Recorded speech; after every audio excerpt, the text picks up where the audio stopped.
Okay, so we made our bread earlier today and did our stretch and folds or our slap and folds or whichever fold it is that you choose to do 3 times, and we've let it sit. Now, it's been about 3, maybe 4 hours, and you can see he's doubled in size. So nice, big, fluffy loaf of bread. Now what we need to do is shape it into the actual loaf so that when we're ready we can bake it and it'll be nice and pretty. But we also need to do what's called a cold ferment. The cold ferment is the second rise of this dough, and that's going to happen in the fridge, and it's going to happen overnight. So right now we're going to shape it and get them ready. Now this is, of all of the things they tell you that you have to buy, you have to have for sourdough. You have to have a scale, you have to have a special whisk, you have to have a proofing basket, all this kind of thing. The only thing you have to buy is either rice flour or cornmeal for this step. You're going to want to line a bowl. You can use just a regular mixing bowl, line it with a tea towel. I do have the special proofing basket. It's called the Banneton. Mine has a little material thing right here, if I can get a hold of it, on it. You can do, and if you have a Banneton, you don't have to have the liner. I just prefer it that way. But you don't have to buy that. But you do have to flour it. And you can see mine already has a nice layer of flour because mine gets used regularly. But you're going to take either cornmeal or rice flour, and you're going to put some in your bowl. If you're using a regular bowl, just take a hand towel, tea towel, just a regular hand towel that you'd use for your kitchen, nice, clean.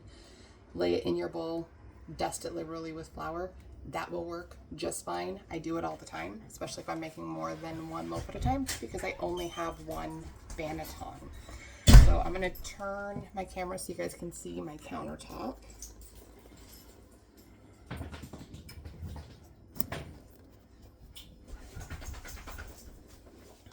Oh. Okay.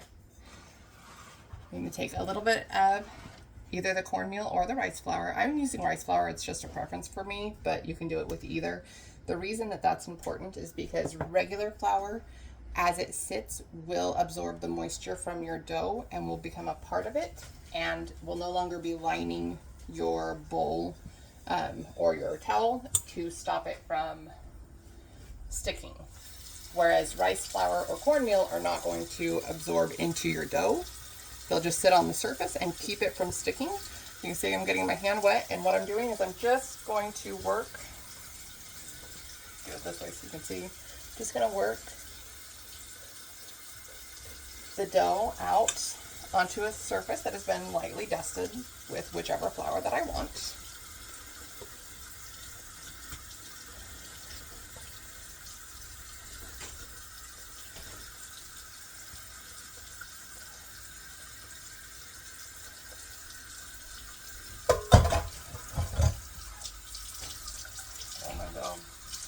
Back into my blog, and now with my hands wet, I'm going to very carefully spread this out onto my little patch of flour that I have dusted, and then I'm going to grab the edge and I'm going to pull and fold it over.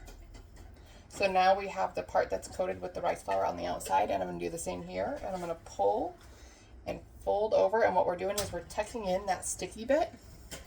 And my hands are starting to dry now, which is fine because this is coated with rice flour. And then I'm going to take the end and do the same thing. And now I'm going to kind of just roll him this way so that the seam side is down. Now's the fun part. I'm going to take my hands and I'm going to kind of cup around and pull him on the counter. He's going to kind of stick to the counter, and that's okay. I kind of want him to stick to the counter on the bottom a little bit, and I'm going to keep doing that. Oh, we're not sticking. It's okay if we don't get any stick. That just means I've got too much flour.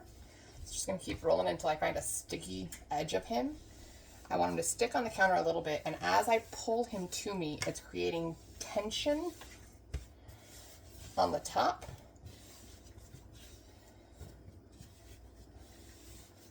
Of the dough. It's stretching the outside around my little dough ball and creating the shape of my dough.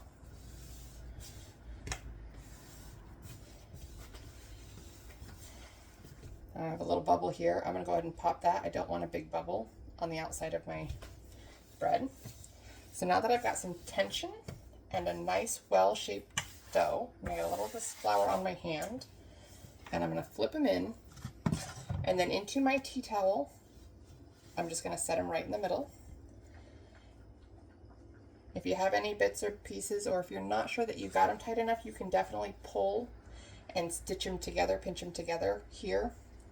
There's a little gap right here, pinch it together. And then I do just a nice light dusting of my flour, and that just keeps him from sticking. We're going to cover him back up with the same liner that we've been using to let him rise. And now he's going to go, oh, you can't even see me.